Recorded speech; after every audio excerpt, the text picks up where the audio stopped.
So, yn ni'n mynd i gwrdd a Merched y Wawr Llanrug. A ti'n gorfod beirniadu awb, cystadleuaeth, celf a chrefft. Mae rhaid ti'n bod cyntaf. Ail. Tredig. Trydydd. Trydydd.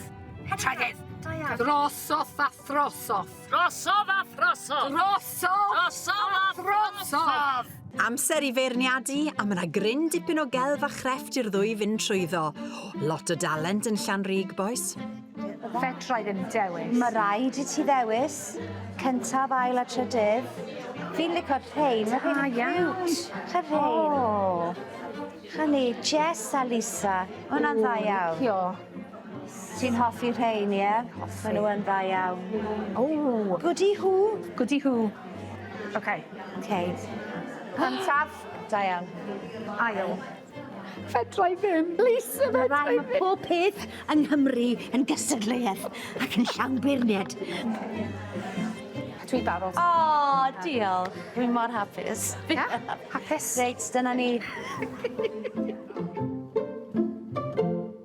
Mae'r beirniadu wedi digwydd a wneith y person sy'n drydydd gyda'r cariadon bach yma sefyll ar ei thraed.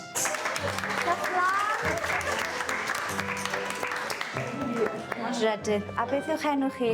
Rhiannon Roberts sy'n enw fi. Rhiannon Roberts. Yr ail wobr am y llun bendigedig.